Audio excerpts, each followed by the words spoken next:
تو پتا چلا کہ جنازہ بھی نماز ہے اور فرض کفایہ بھی ہے ایک اعتبار سے اور فرض عین بھی ہے ایک اعتبار سے۔ اب بتائیے جنازے کے بعد دعا مانگنے والا اس حکم میں شامل ہے کہ نہیں؟ دوسری بات کرتا ہوں، آپ کہتے ہیں نماز کی بات کرتے ہیں، نماز کی بات تو ہم بعد میں کریں گے، جنازے کی بات تو ہم بعد میں کریں گے، انشاءاللہ آگے چل کے ہم دلیل دیں گے۔ اور آپ نے کہا کہ دعا نہ مانگنے والا وہ بدعتی ہے، مانگنے والا وہ بدعتی ہے، ہم حضور کے حدیث بھی بعد میں پیش کریں گے انشاءاللہ۔ ابھی ہم اسی ترتیب سے جا رہے ہیں، پہلے آپ کو قرآن مجید کی آیتوں کا جواب دینا پڑے گا، جب آیتوں کے بارے میں آپ جواب نہیں دے سکیں گے۔ آپ نے ابھی تک اپنے دعوے کی دلیل میں ایک بھی قرآن کی آیت نہیں پڑھی ہے، پڑھی اگر ہے آپ کے پاس قرآن کی کوئی آیت پڑھ کے تو بتائیں ہمیں نا۔ جب آپ پڑھ نہیں سکتے تو آپ کیسے ان کا انکار کر سکتے ہیں؟ اپنے دعوے میں ایک قرآن کی آیت تو پڑھے نا، پڑھیے، بسم اللہ کریں۔ جب ہم نے قرآن کی آیت پڑھی ہے اس میں اللہ تعالیٰ نے مطلقاً دعا کا ذکر کیا، تو مطلقاً اس کے بعد ہم نے آپ سے یہ پوچھا پہلی آیت میں اذا دعان میں تعمیم اوقات ہے کہ نہیں، اور دوسری آیت میں نے آپ کے سامنے پڑھی، اللہ فرماتا ہے فإذا فرغت فانصب، اے محبوب۔ مولانا صاحب آپ اپنی باری میں بول رہے ہیں، آپ کو بولنے کی اجازت نہیں ہے، رہنے دیجیے۔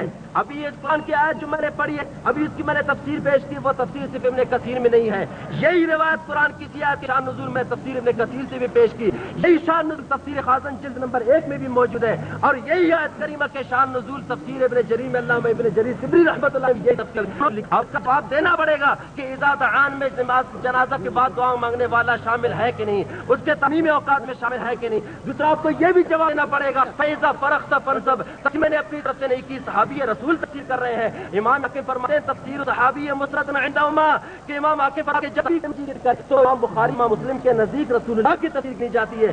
آپ کو جواب دینا پڑے گا کہ نماز جنازہ کے بعد دعا مانگنے والا اللہ تعالیٰ کی بقا ہے کہ شاہ صاحب اللہ نے یہ حکم دیا واما سائل فلا تنہر، شاہ جی ہمارے پاس کوئی آئے بھی ماننے کی کوئی سائل ہے جو دے سکتے ہو تو دو، نہیں دے سکتے تو جڑ کو نہیں۔ ارے کوئی خدا تجھے حکم دے رہا ہے کہ جب کوئی سائل تیرے پاس آئے مانگنے دے سکتے ہو تو دو، نہیں دے سکتے تو جڑ کو نہیں۔ بتاؤ اسی خدا کی بارگاہ میں جنازے کے بعد دعا مانگنے والا سائل ہے کہ نہیں؟ اور جو خدا مجھے تجھے تعلیم دے جڑ کو جنازے کے بعد دعا مانگنے والے سائل کو وہ کیسے جھڑکے گا؟ آپ تو یہودیوں والی باتیں کر رہے ہیں، یہودی بھی کہتے تھے وقالت الیہود ید اللہ، کیا دوں گا قرآن کیا ہے ویسے نہیں، یہودی کہتے تھے وقالت الیہود ید اللہ مغلولۃ غلت ایدیہم، یہودی کہتے تھے اللہ بڑا کنجوس، ہاتھ بندے کسی کو نہیں دیتا۔ اللہ نے فرمایا بتاؤ مبسوطتاً دونوں ہاتھ کھلے مانگنے والا ہے تو صحیح۔ جناب نواب صاحب اور حاضرین مجلس، گر امین مکتب و امین ملا کاری ایمان خراب ہوا۔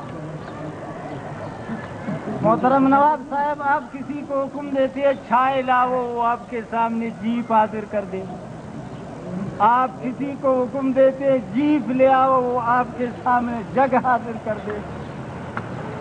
یہ وہی بات ہو رہی ہے جناب، عید کے متعلق نہیں ہے یہ بات، پانچوں نمازوں کے بارے میں یہ نہیں ہے بات، عام اوقات کی دعاؤں میں نہیں ہے یہ بات۔ اب عید بھی آ گئی، جمعہ کا خطبہ بھی آ گیا، 5 وقت کی نماز بھی آ گئی، یہ 4 بجے کا ٹائم بھی آ گیا۔ یہ دیکھو جس کو مناظرہ کرنا نہیں آتا وہ بھاگنا چاہتا ہے، وہ اس راستے کو چھوڑ کر ادھر کرنے والے وہ صحیح راستے کو چھوڑ دیتے، مخفی راستوں سے نکلنے کی کوشش کرتے۔ میرا یہ دعویٰ ہے آپ سے کہ آپ سے اور مجھ سے سب سے زیادہ ہوشیار اگر یہ ایک کتاب ہے میرے سامنے، ساری دنیا سارا جہان کہے یہ کتاب ہے، محمد رسول اللہ کہے یہ کتاب نہیں ہے، اس کی بات ہوگی۔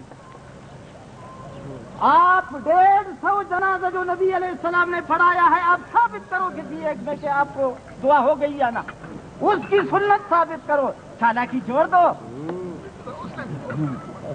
نبی نے 150 جنازہ پڑھایا، اگر کسی ایک میں اس نے نماز جنازہ کے بعد دعا کی ہے تو یہ میدان یہ گز، آپ نبی پر جھوٹ بولتے، کبھی ادھر بھاگتے ہیں، کبھی ادھر بھاگتے ہیں، کبھی ادھر بھاگتے ہیں، کبھی ادھر بھاگتے ہیں۔ یہ ہے میرا سوال، اور کچھ بات نہیں چاہیے۔ نبی علیہ الصلوۃ والسلام نے 150 نماز جنازہ پڑھایا، اگر وہ کسی جنازہ کے بعد دعا مانگی ہے تو اس وقت 10 لاکھ حدیثوں کا ڈھیر کتابوں کا موجود ہے، دکھاؤ، ایسے کتاب کھول کر دکھاؤ، یہ ہے اگر مرد ہو پہلوان ہو دکھاؤ، یہ ہے۔ دور دور سے واز کرتے ہیں، تمہارے واز کرنے کے لیے ہم آئے ہیں، دکھاؤ کسی کتاب میں۔ اس کتاب میں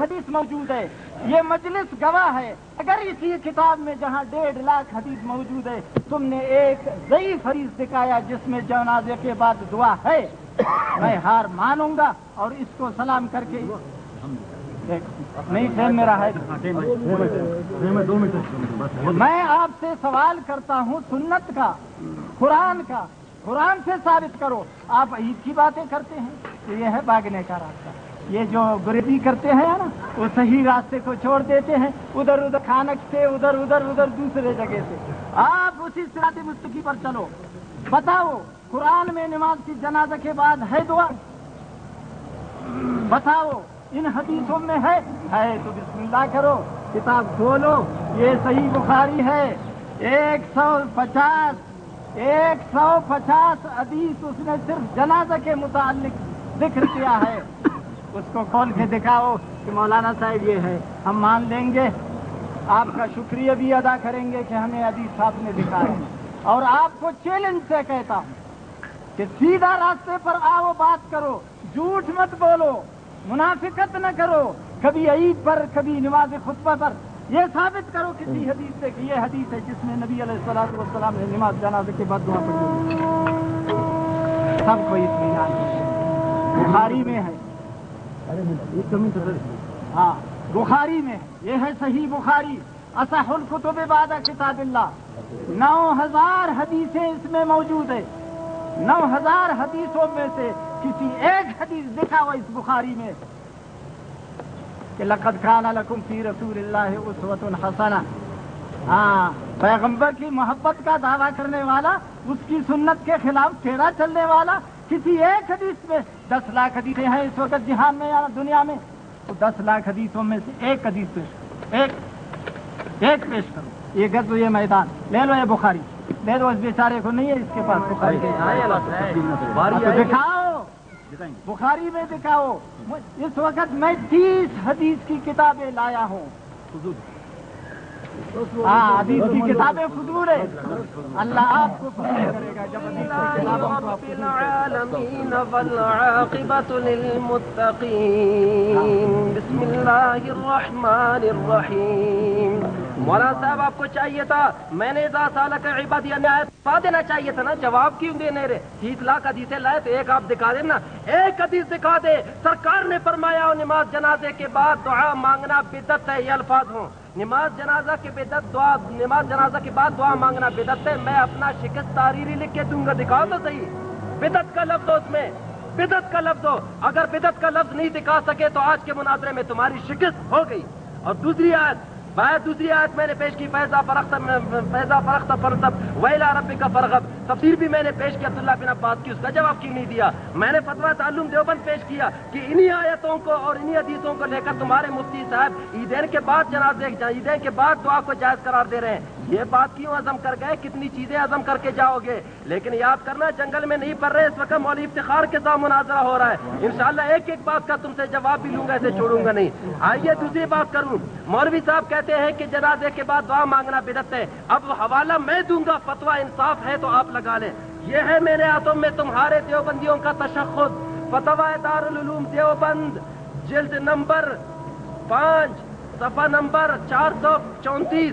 سنیے سوال. بعد نماز جنازہ قبل دفن چند مصلیوں کا ایصال ثواب کے لیے سورۃ فاتحہ 1 بار، سورہ اخلاص 3 بار آہستہ آواز سے پڑھنا اور امام جنازہ یا کسی نیک آدمی کا دونوں ہاتھ اٹھا کر مختصر دعا کرنا شرعاً درست ہے یا نہیں؟ فتویٰ دارالعلوم دیوبند جلد 5 صفحہ نمبر 434 سے پڑھ رہا ہوں. پوچھا جا رہا ہے کہ جنازے کے بعد دعا پڑھنا کیسے ہے مصلیوں کا، اور جواب دیتے ہیں کیا لکھتے ہیں؟ اس میں کچھ حرج نہیں ہے. سنیے، اس میں کچھ حرج نہیں ہے. لے جائیے مولانا صاحب کو دے دیں ان کا فتویٰ دارالعلوم دیوبند اور کہے تم نے کہا ہے کہ جنازے کے بعد دعا مانگنے والا بدعتی ہے. فتویٰ لگائیں کہ تمہارے فتویٰ دارالعلوم دیوبند والے یہ مفتی صاحب بدعتی تھے یا نہیں. فتویٰ لگائیں. کہتے ہیں ابھی میں پڑھوں گا حدیث. ارے حدیث تو میں نے پڑھا نہیں.